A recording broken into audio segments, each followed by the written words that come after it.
Welcome to the Cult of Domesticity podcast, a podcast about history, true crime, and whatever life brings us. I'm Courtney, and every week I am joined by another fascinating person. Let's see what we're going to talk about this week. This week I have Emily. Hello. How are you all? You can talk to the podcast. It's okay. Just don't probably do it at work because someone might think you've lost it and they'll call someone. They'll know you've lost it. I dance to podcasts at work, but that's just their theme music and no one's around, so it's fine. When you're sitting in your swivelly chair and you just swivel. Oh god, of course. I'm in a swivel chair right now and it's very hard not to swivel. It's too much fun. So, Emily, have you ever heard of Thomas Carr? I have not. So we're going to go back. Let me correct that. I might have, but I don't remember names ever, so not off the top of my head, no. Well, it's a Civil War era murder, so... Absolutely not. I was just throwing it out there. I don't know. I know the depths of your internet search. I see the memes. Oh, well, yeah. I don't post a lot of Civil War era memes, so my history knowledge is not in depth. I would like to know what Civil War era memes there are, because that sounds hilarious. Remembering a great time at Gettysburg. Oh, don't you guys just love it when everybody dies around you? Don't you love it when you're alive, but you're crushed under a pile of dead bodies? Cool. Here I am, just live Facebook from the battlefield. Surgeon Boat live stream. Oh, they're throwing all the limbs into the river. No. Ah, that's real. Ugh, that sounds gross. It sounds like our rivers are contaminated with bodies. Yeah, I mean, that, honestly, the state of America, that doesn't shock me at all. Yeah. You just have dead bodies in our rivers. That seems fair. We're getting rid of the EPA now, so let's just fill it up with bodies. Oh, great. Ideal. Go immediately dark. No EPA. Rivers full. Will anybody even notice? Like, the change isn't even that obvious, right? Like, an arm? It's fine. I don't know. They noticed in Cleveland with the torso murders when torsos were, washed up. Eventually someone will. But, you know, they didn't have a lot to do back then. Now we have, constant screens. That's true. Makes me want to cover the Philippines drug war that's going on right now, but I don't want to be banned from the Philippines. Because that would happen. That's so vague. I don't want to just be banned from all of the Philippines. The president is doing a war on drugs, specifically drug dealers, drug users, and basically people who are suspected of being any of those have been found just floating in the river or tied up in in their underwears, tied up in the river, and they're dead. Oh. Yeah, cheery. I read an article on it the other day. So let's go from one kind of murder to a different kind of murder. Historic murder. Oh, good. So educational murder. Yeah. So Thomas Carr was born March 6, 1846 at Sugar Hill, West Virginia. You know, Virginia, but Little West. I see. And my geographical knowledge is about the same as my historical knowledge, actually. Find Virginia. Go left. Or west. Perfect. Thomas Carr's father, William Carr, was abusive throughout his childhood, and he continually moved them around West Virginia, living in Woods Run, Fulton, Center Wheeling, and finally settling in northern Wheeling. Lots of Wheeling, West Virginia. Yeah, there's a lot. The wheels on the West Virginia go round and round. Yeah, I mean, you could kind of make West Virginia look like a car. Like a truck. If you just, squinted your eyes and threw some wheels on them it. all the way. Yeah, perfect. Thomas was a troublesome child. He frequently fought with other kids in the street. And in 1854, so he's about almost 10, he was sent to prison for unknown reasons. Unknown reasons? That's so vague. They probably didn't even write it down, or if it the document was lost. They just know that he went to jail. Man, before records were like strictly kept, it was a wild time. That's the thing, though. They were strictly kept. It's just where you kept them. So, you know, if you put them in a damp basement, paper tends to mold. Oh, ideal. That's why now, like, they don't really keep archives in basements as much. Or if they do, they're very much temperature controlled. And they're very specific on how you touch the things. Oh, yeah. When I went to the MFA, they were like, you have to wear gloves to touch anything, or we will, I don't know, hang you up with the art pieces. You lose your hands. Yeah, something like that. You get peg arms. Great. Which in Boston, I feel like would just be kind of fun. Like, people won't mess with you then because you got peg arms. They'll be like, how did that girl get peg arms? In Boston, I don't think anybody would notice. We're all too busy, like, moving. And being angry. Yeah, the commuter mindset is just like, go. Go. Rage. Go. Rage. Yeah. There's a Wahlberg. The one time I went to Boston, I did not see a Wahlberg, but I was okay with that. Yeah, I mean, it's not generally something you want to just, like, walk outside and see. Carr then, as a child, claims that he was intimate friends with John H. Burns and his accomplice Oscar Myers. Yes. Wait. Not that one. The Oscar Myers? No. That's a weird cameo. Yeah. Who murdered a woman named Mary Montagny. They both were executed, so definitely not that Oscar Myers. Now I know where hot dogs come from. Mary? Yeah. Then his family moved again after his friends were killed by the state, this time to Belmont County in Ohio. Around this time, something significant was happening in the U.S. The Civil War. Oh, yeah, you know, just the founding of our country, basically. Being ripped apart and The refounding. The founding part 2. Electric Boogaloo. I'm gonna go, we ripped it apart and then put it back together with some electrical tape and hoped it worked. It didn't work. I think the tape's a bit old now, so it's kind of like you don't want to move it because you're terrified that it hasn't reformed together. Yeah, but we really should, you know? We're just putting it off. Let's just rip that Band-Aid. We really should. So he enlisted in the 16th Ohio Voluntary Infantry at the age of 15, and he lied on his papers saying he was 19 so he could go to war. Yay, war! Why is that such a common theme in, like, history? Like, people just lying about their ages to go to war? Like, I feel like now people lie about their ages to avoid doing things. Well, then it was, like, a good way to make money, and everyone else was going, so you kind of get swept up in a wave of, like, political movement. If your friends signed up to go to war, would you sign up to go to war too? Would you jump off a bridge? I'm pretty sure that's why he signed up to go to war, or he was probably in trouble again, and he was like, well, this'll get rid of this. It'll be fine. I'll just go shoot people. It'll be fine. Yeah. It's never that fine. They always ask you if you're fine, and you say, yeah, you're fine, but you can't tell them. But you're not fine. So he really didn't get a lot of action in the Civil War, but he was captured at Cheat Run, West Virginia.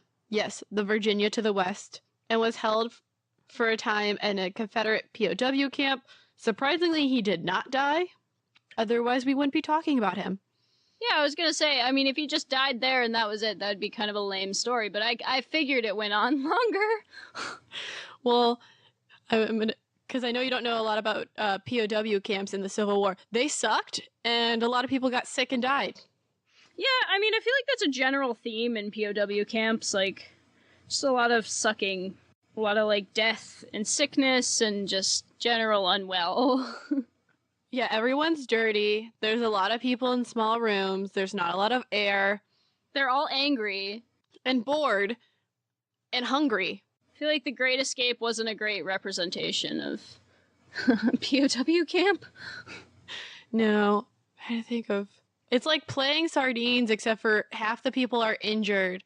There's no running water, and occasionally you get some moldy bread. And everyone who's, like, you can't leave the room. Great! Oh, and occasionally you're on a boat. I know where I'm signing up to go next summer. Spend all my time at a POW camp. That sounds ideal. Or a POW boat. Ooh, that sounds even less ideal because, wow, do I get seasick. Also, like, you're on the water, it could be humid, rats like to hang out. Oh yeah, and there's, like, rats and stuff. Ugh. No fun. Yeah, it's a 15% death rate in camps. Like, that's just, like, the average. Man, those odds are not good. Nope. Great. So he's hanging out there. He's having a party. He's having a party, but he gets out. He actually gets arrested frequently due to misconduct. Has been sentenced to be shot for violating regulations twice. And on one occasion, he was actually forced to dig his own grave. So he's a gem of a human being. Wow. I mean, I really... Is he misbehaving, or is everybody around him just really overreacting? Because what does misconduct mean? Is that, like, he buttoned one of the things on his uniform wrong, or he, like, accidentally shot one of his teammates? Because, like, both of those things are considered misconduct in the military, and I'm worried.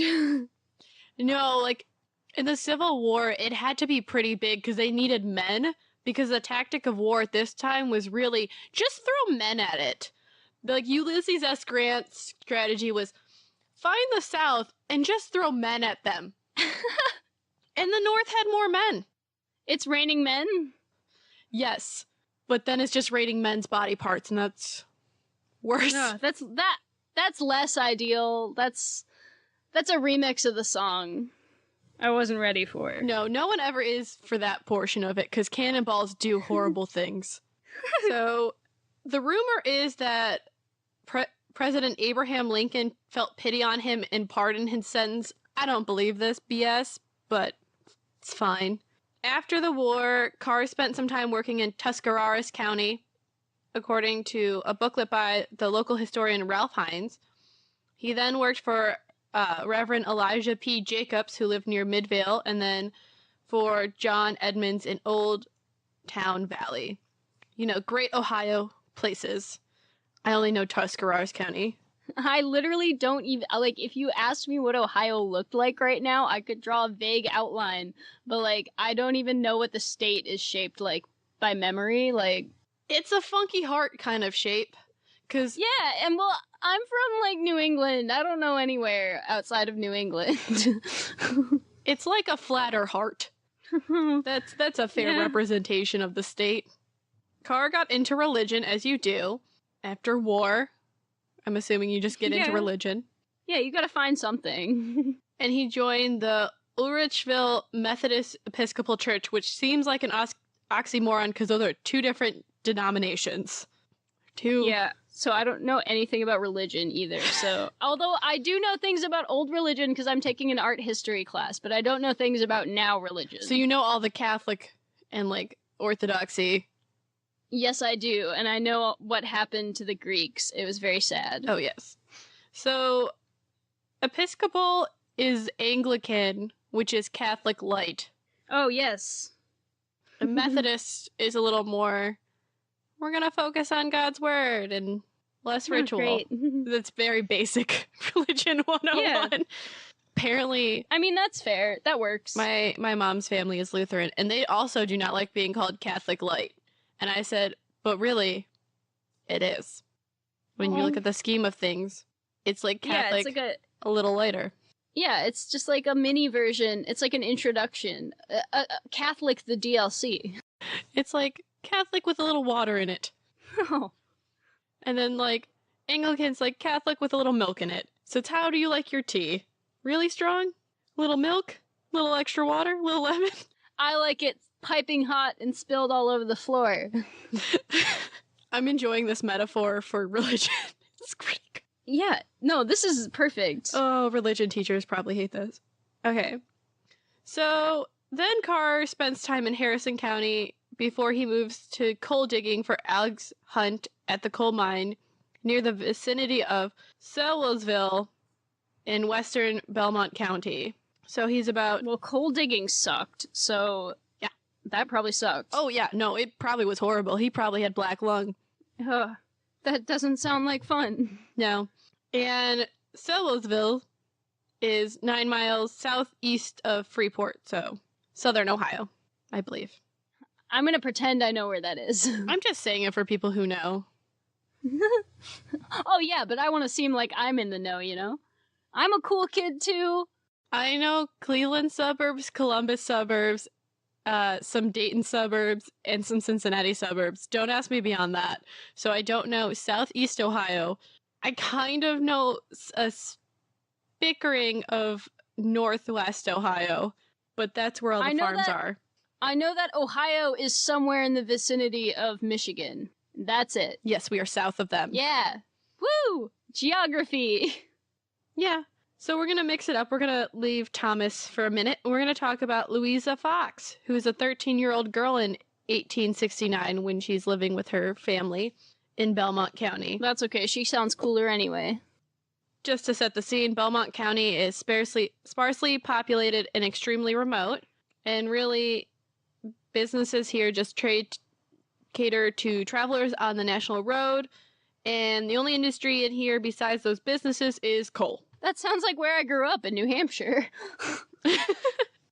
So, remember, Louisa, 13.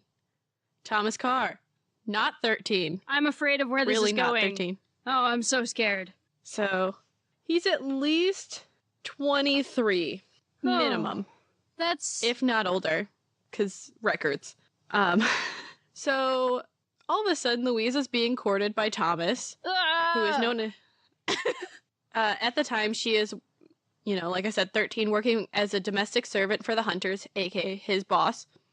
And he was like, I love that. I'm gonna marry that. No, God, why?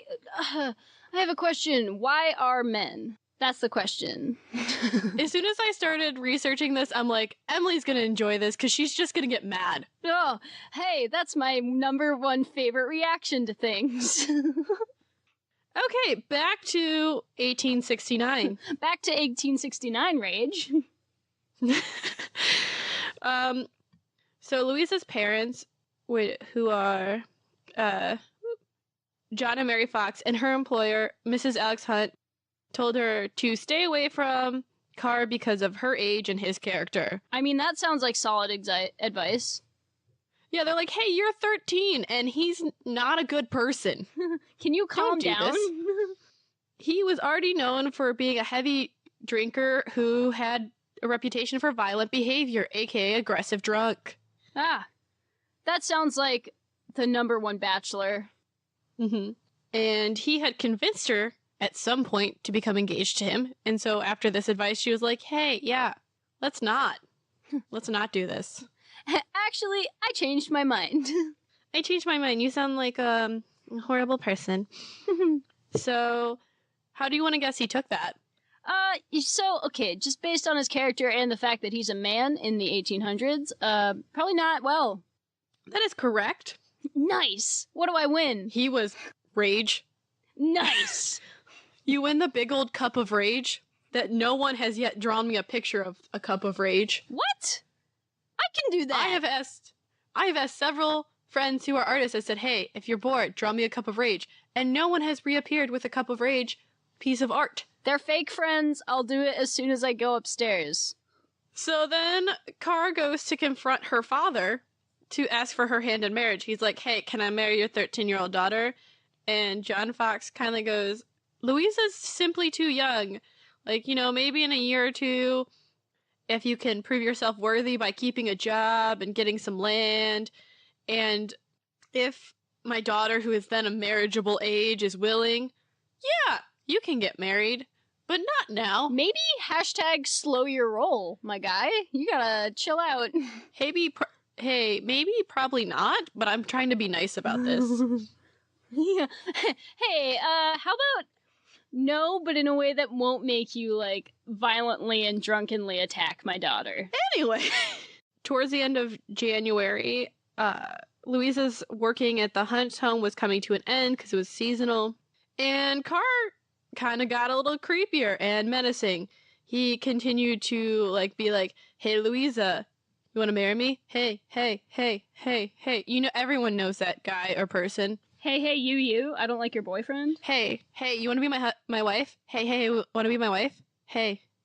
Like, constantly. I've had men like that, and I am gay, trademark, so, like, they're everywhere. Yes, that is true.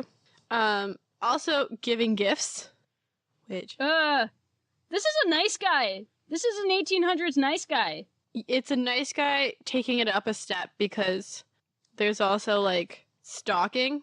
That's a lot of faith in nice guys. I'm gonna say they're not gonna go straight out to, like, they're gonna try to avoid the stalking, but... They're gonna start by asking the fathers to marry off their underage daughters. It's fine. You know. As long as they don't get married. So, yeah. He then decided to follow her around the room at work one day, like her work. Oh. He followed her from room to room, asking her to marry him constantly. Gross. Because Louisa's father's polite excuse, instead of saying, hell no, had left Carr with a belief that, hey, this still might happen if I just ask enough, which is never the answer. Yeah, I mean, just take no for an answer. God, please. Mm-hmm. Just learn. No is very simple. Yeah. On top of that, he really believed that she liked him, but because her father was like, you need to wait, and she's just hiding whatever, you know, she's just hiding her true feelings by saying no. She's pulling a Mr. Collins, where he's like, I know women often say no at first to, like, play hard to get, and she's like, I'm not. Dude, she's 14. Not she doesn't even. She doesn't even have, like, complex emotions yet. Like, what? You think she's really just, like, playing around with your emotions? Like, she doesn't know. All she cares, 13-year-olds today, all they care about are, like, Pokemon cards. So whatever the 1800s equivalent was of Pokemon cards was, that's the level she's at. She doesn't give a shit. Believe the 1800 levels is not dying. Yeah, okay, so she's focused on survival and not dying. Not you and your dick. Her family was really concerned that when Louisa's time at the the hunter's home was finished, they sent her 6-year-old brother Willie to escort her home, because they were like, yeah, he's getting hella creepy. Yeah, also, I mean, yeah. I appreciate that her 6-year-old brother's name is Willie. I immediately thought of the Simpsons janitor, so... A little smaller. Oh, a mini version of him. So, the real reason they had done this, because Carr had gone back to speak with John Fox, aka Louisa's dad, and had threatened him to give me your daughter's hand in marriage, or else. And John was like, no, thank you.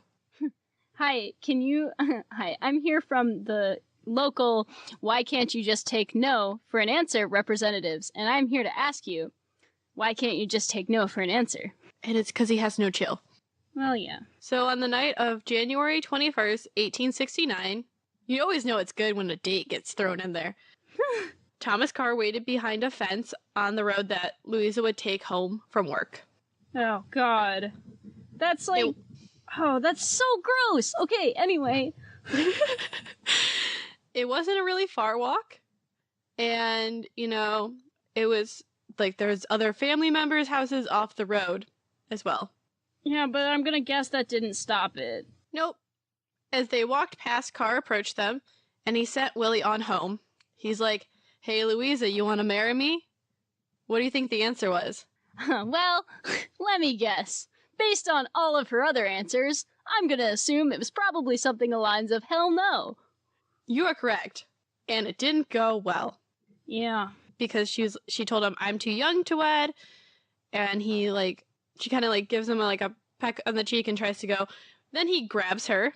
She begins screaming for her father, and he proceeds to slit her throat clean to the spinal cord, and then stab her 14 times. That seems excessive. It seems like he handles rejection very well. Smells like insecurity. Yeah. I'm no doctor. Yeah. So by the time her father, because Willie ran on ahead and was like, oh, like, he was like, he kind of saw what was happening. He's like, crap! And he's like running. He's like, Dad! He finally stabbed her. We knew this was gonna happen. Legitimately, they were all like, yeah, we're very concerned for you. And by the time her father got to the spot, young Louisa was lying dead in a small ditch because Carr had dragged her off the road. Great. Continuing his garbage person-ness. He would later testify Louisa's last words were, quote, "Farewell, Tom, I did not think you would serve me so," end quote. Alright, no they weren't, first of all. But second of all, gross? She's kind of like, I didn't think you were gonna kill me. Which is basically most women's reaction to men, but we're also like, no, we kind of think you're gonna kill us. Historically and statistically speaking, it's true. I feel like we've kind of gotten to the point where, like, I don't know, the yearly statistics are kind of on our side, you know, just, I don't know. A lot of the Maybe that's episodes just on me. Dateline. Oh my god, I love Chris Hansen. Anyway. It's not Dateline, but yes. What? To Catch a Predator was Dateline. Was it? Yeah. So, Carr spends his evening in a coal bank while the posse searches for him. I'm assuming he's just covering himself in coal. I'm Makes like little picturing coal like a Scooby-Doo scene here, like when they're chasing the bad guys and that like swanky music is playing and they're like running back and forth past the coal flats. He's just hiding behind different ones. Yeah, then like different doors are opening and yeah. Instead of doors, it's just different piles of coal. Exactly, yeah. I would watch that. If I could animate, I would make it, but I can't do that, so. The next morning, he made a half-hearted suicide attempt by slashing his own throat, trying to shoot himself, and didn't succeed. Wow, that's shitty luck. Yeah. Karma's a bitch. It is. Especially because I'm thinking if you're trying to shoot yourself with the bullets back then, one, if you fail, you're dying of lead poisoning. It's just happening. Oh, absolutely. So he survived his injuries and was taken to Belmont County Jail at St. Clairsville. And one newspaper described him as a monster of, quote, medium in size, muscle, and as active as a wild animal. He had a villainous face made up of cramped, receding forehead, cold, cruel eyes, high cheekbones, and coarse, sensual mouth rendered more disgustingly prominent by a growth of hair on the upper lip. So they did not approve of his mustache. Wow, that's like such an eloquently written roast. Yeah. I wish we could still like roast people like that, or like it was... I wish I could roast people like that.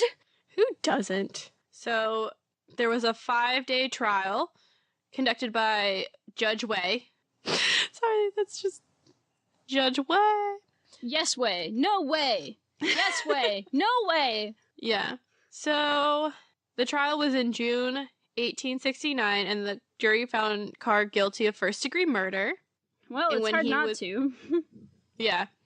And when his death sentence was read aloud, laughed, and then said he'd not care a damn if it was to be tomorrow, end quote. Oh, that's nihilistic. Yeah. So a couple days later, the judge sentenced Carr to death by hanging, and they actually had to wait about a year for him to be hung because there was a legal, like, technicality, and I hate those. you'd rather them go through it. They, like, were pretty like, no, we know it's you. But Yeah. during that time, he made a full confession, which included the admission that he had murdered 14 other people in his life and had attempted at least 5 others. Oh, great. So this guy's a quality person. Like, he totally, really a stand-up guy. Yeah, and it was published in pamphlet form throughout the state. So, according to the Wheeling Register, Carr was really interested in the construction of the scaffolding inside the jail. Quote, on Wednesday evening, after the work of erecting the scaffold was completed, Carr asked permission to go out in the hall and see it. End quote. Because, you Oh. know... That's not sketchy at all. And then he did some gymnastic skills on there, and he's like, this is a good structure. I like it. That's so weird. Dude, you're gonna die. Why are you so, like, gung-ho about construction? I mean, I guess I understand you're just trying to find happiness anywhere, but geez. Well, you want it to be of good construction because hanging is it can be a very precise science to do it quickly where you don't slowly choke to death. Oh, sis, we been new. I live in Salem. Yeah. And so on the day of his execution, he was visited by several ministers, gotta make sure he's good with Jesus, as well as... Oh, I'm sure he'll be fine there. I don't think he's going there, but okay. Happy thoughts. As well as 2 teenage girls who idolized him. Yep. They didn't have the Jonas Brothers back then, so I guess that makes sense, but still, that's gross. Yep. So those Bundy girls have been around for a while. Oh, great. He presented each girl with his photograph and a ring and told them they would meet again in heaven. Ooh, that's assuming a lot there, buddy. Like, I'm not religious, but even I'm, like, well aware that... I don't know if you're going... 14 people, 15 in total. Mm-hmm. I don't know. So, he calmly goes up to the gallows and delivers a speech on the evils of alcohol. Do you want to hear it? Absolutely. Quote, "The bitter cup they call whiskey has brought me here. It will ruin any man. Whiskey is what brought me where I now stand. A condemned murderer, about to be launched into eternity. Oh, take my advice and banish it. Banish whiskey, and you banish crime. Look at your prisons. Look at your poor. Look at the gallows erected here to hang me. A soldier who fought 5 years to defend the government. Keep liquor away from your citizens. Banish whiskey, and you will have no more wicked men like Tom Carr to execute. I pray earnestly that God will break up the damn stops. Pray for it, everyone." End quote. Okay, so I never thought I would agree with a murderer, but, like, he makes a good point. Alcohol is very good at making people do terrible, terrible things. Yes. But also, wow, what a self-righteous bitch. I fought for you guys. Yeah, you also murdered us. Like, what? Oh, don't worry, we'll get into his supposed murders. He was dropped to his death at 1:11 p.m., and he's the only person to ever hang in Belmont County. Fun fact. Nice. I'll keep that later for trivia games. And it took 7.5 minutes for him to die. Oh, he hung on pretty well. Yeah, it was probably either well, the problem is if it's too short, I believe, your head pops off. Awesome. So if it's too short and too high of a drop, the pressure pops your head off. And then, so it's probably too long, so he can just, and not a long enough drop so you get the correct snap. Yeah. I watch a lot of documentaries that give me horrible fun facts. You can't even go visit Carr's grave because it's an unmarked grave at the Methodist Cemetery in St. Clairsville. So you can't go see the motherfucker. Good. Well, yeah. I don't really miss him, so... I don't think many people did. So I mentioned before that he published his Confessions of Tom Carr, where he claimed to have murdered 14 other people, including Louisa Fox. So I pulled some of them, but it's noted that he included trampling a prostitute in Cleveland, or a sex worker in Cleveland, and another woman in Tuscarawas County. So, again, a great person. Yeah, that's shitty. Respect sex workers. Also, we're taking all of these with a grain of salt because they can't prove them all. We'll go through the ones that they can kind of prove. So his first murder took place near Virginia's Greenleaf Mountain. When he was a soldier, he wandered away from his regiment so he could drink, and he was lying about in the woods, and a citizen tried to arrest him, but as the man comes up, he shot the man, and the next day he died of his injuries. That sucks. Yeah. Then when he's a prisoner in Columbia, South Carolina, Carr had learned that a man named Edward Beringer was attempting to join the Confederate States Army. So him and 2 other guys from the Ohio 14th Infantry strangled him. Oh. Just, simple war crimes. No conversation about it first? No, Well, I think the 3 guys had a conversation, but they didn't talk to Beringer. I think they all talked, and then Beringer was dead. Great. Solid plan. Collegial discussion time. Yeah. After his release, he rejoined the 18th Ohio Infantry and was discharged to Mississippi, where he shot 2 rebel soldiers, one of them while on picket duty. Then, when he's done in the 18th, he goes to the 4th Ohio Infantry, not really in trouble for most of it, except for when he shot at Annie Wallen in Clarksburg, a sex worker who he had connections to. So that's the 3rd sex worker he's killed. Yeah, he's kind of a jerk to women. I'm picking up on a theme. Yeah, he just likes shooting people as a solution, which is not a solution. Hey man, I get angry a lot, and even I know that's not the correct solution. No. So maybe like therapy? Yeah, maybe hug it out. Maybe that's why he was against whiskey, because his anger would come out. Whoa. Who'd have thought? So he's fighting in the Battle of Franklin. He claimed that he killed a man and robbed 2 men. Sorry, he killed and robbed 2 men. Just for shits and giggles. He's fighting in the city of Wilmington, North Carolina, at a place called Wise Forks. I'm assuming there's just some giant forks that are wise there. There better be. There's like 3 blind mice, 3 blind men, old wise men, whatever. And then, yeah, you know, the forks. It's a great landmark forks. And a great tourist trap. So he's hiding behind a pile of log, and he's like, oh, there's a rebel sergeant on the other side, and he kills them and steals his clothes. Oh. Which was really actually common practice for most of history. Clothes were expensive. Why? You can't just walk to the Old Navy down the street? Nope. Actually, I think the most common things stolen were boots. Oh, no, I completely understand. I love my boots. Well, plus, back then, they didn't have left or right, so you'd have to break them in, and normally you're marching a lot. So, in the Civil War, and especially, really, the 2 big American wars, American Revolution and the Civil War, it was like the number 1 need was boots. Also, because it's leather, if you're starving, you could eat your boots. Whoa. Wait, I hate that. That made me, like, emotional. I love my punk boots so much. I probably wouldn't eat modern boots, but these were, like, leather, like, real leather. Like, if it's real leather, you can eat it. I'll keep that in mind. Another one of the fun facts that I know. So the next murder was a soldier of the 84th Ohio Infantry, who Carr had been placed to guard, and then killed the man after he tried to escape, or so he says. He also was one of a gang of 11 men who raided a Salter's shop in Petersburg, Virginia, stamping the owner to death in the process. A lot of stamping to death as well as shooting. Yeah. So when he was guarding a house in Raleigh, he shot a man who was trying to break inside. We're gonna get to another gem moment.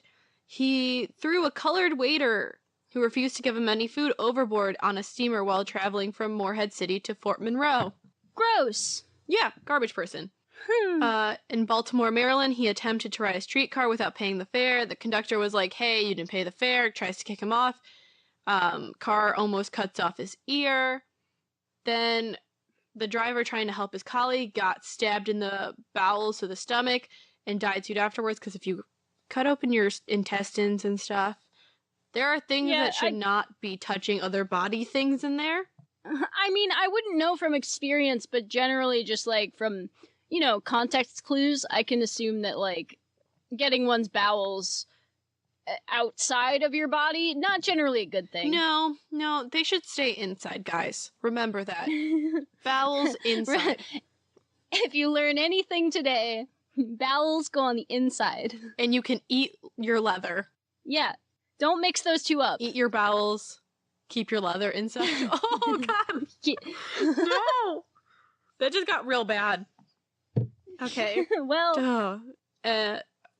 Another man, a German immigrant by the name of Alice Ittrich, whose traveling companion, Joseph Elsie, they basically wanted to rob him, so they bashed the man's head in with a stone in the Wheeling Tunnel, June 29th, 1867, for money, and then they dragged his body from the tunnel into a culvert. Great! So we've reached the end of the ones I have selected from his list of quote-unquote crimes, whether or not he completed them. Mainly... Yeah, I mean, that's fair. People, like, really doubt if he did it because there was no dates. His statements have been disproven.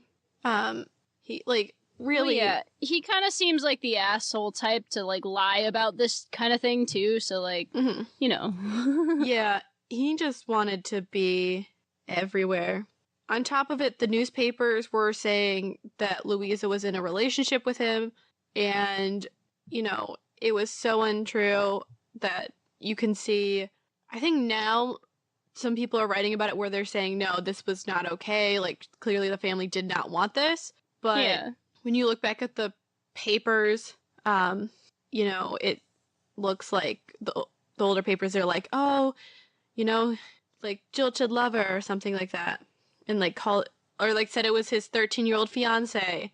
Oh, gross. The court notes clearly say that her and her family continually rejected him, that there was no relationship. So Louise... Yeah. That's so... I hate when that happens. Like, I hate when... they kind of, in the moment, it's very, like, what's the word? Like, understated as an issue. It's very much, like, sugar-coated and made to seem fine. And then when you look back, you're like, wait, actually, that sucked. This is not fine? Okay, so they buried Louisa Fox in the Salem Cemetery across the road from the church she attended. And you can still go see her grave in the cemetery, which is located in the middle of the Egypt Valley Wildlife Area in western Belmont County. And then, Emily, do you like ghosts? Hell yeah. So apparently, her ghost is seen walking the grassy hillside, stone silent, except for her screams for help. Hell yeah. Also with the split open throat. Oh, I mean, that's ideal. Mm-hmm. Dude, the only like famous ghost we have in Salem in the cemeteries is a pirate, and he just wanders around. But he doesn't do anything, and he doesn't scream. He's just there. Rude. I want a screaming ghost. No, I don't. Hey, universe, don't take that seriously. I don't want a screaming ghost. What? Yeah, no, that would be terrifying. So on top of that, they also say that Elos Ulrich appears as well. Nice. In the Wheeling Tunnel. He's covered, he emerges on the ceiling swathed in green slime gathered from, you know, the tunnel and his flesh. Oh, yeah. His arms are always extended with bloody fingers hanging half severed from the stems. Nice. And... at least he's creative. I know. So with unmoving lips, those who run into him will hear his blood-curdling moans and listen to the fight that ensued that left him dead, with guttural words coming from his throat, "Let the dead rest." Nice. And that is that's basically like, bitch, let me go back to sleep. Why are you bothering me right now? Leave me alone. And that is let me rest. That is the story of garbage person Thomas Carr. Nice. He was a garbage person. Yeah. The title was not deceiving. No, he was. I did like that you pretty much guessed what was going to happen, which was he was not dealing with rejection well. Yeah, I mean, that's a pretty common theme among just, like, you know, men. So that is true. So, Emily, do you need to plug anything? Do you want to plug anything? Well, sure. I feel responsible because I'm carrying the burden of my mother's podcast. Burden made it sound bad. The honor of my mother's podcast. Mantle? Ignorance. Yes. I'm carrying her flame. Ignorance Was Bliss. I believe it's on Podbean and, like, iTunes and pretty much anywhere else you can find podcasts. So yeah, that's pretty cool. I am her daughter, and I'm on there sometimes. I haven't been in a while because college has completely stolen my soul, but... it does that. You know, maybe I'll be back on recently. Yeah. And then I obligatory have to plug my own art page. It's on Facebook at Unapologetic Artist, one word, and I have a website, www.unapologeticartist@wordpress.com, and I take commissions. So, yeah. Yeah, all the art on Ignorance Was Bliss is Emily's, and you should steal it. Well, not steal it, but you should look at it and be like, damn, that's awesome. Look at it. Yeah, no, not steal it. Aw. And then, so I've got 2 more Patreon patrons. So we have one new convert, which is Carrie. Thank you, Carrie. And then we have a devotee, which is Landshark. Oh, That name has my wig. Yeah. So thank you for helping support this lifestyle I've grown accustomed to of ramen. And I appreciate you.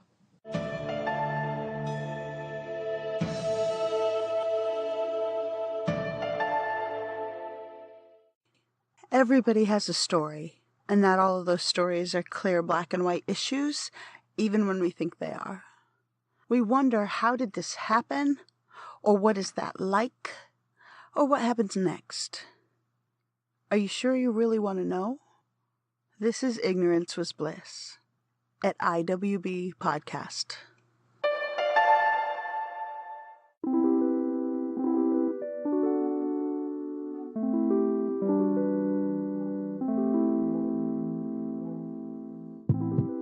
I'm Elisa Lucas from Best Forevers, a podcast for kindred spirits.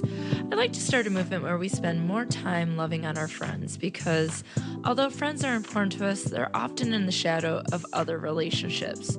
So if you want to love on your friendships a little bit more, embrace friendship a little bit more, or just appreciate your friendships a little bit more, then this podcast is for you.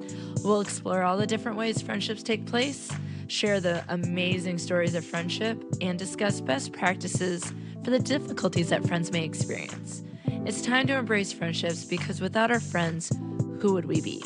So check out Best Forevers on iTunes, Stitcher, and all the other podcasting listening venues. And be sure to follow Best Forevers Pod on Instagram, Facebook, and Twitter.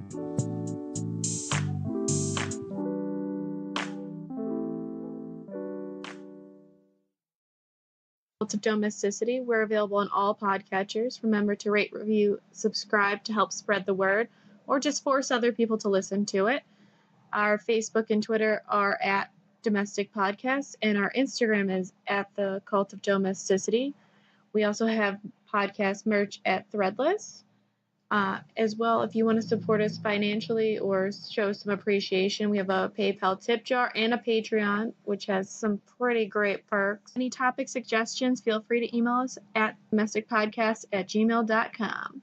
Remember to stay domestic and cult-free.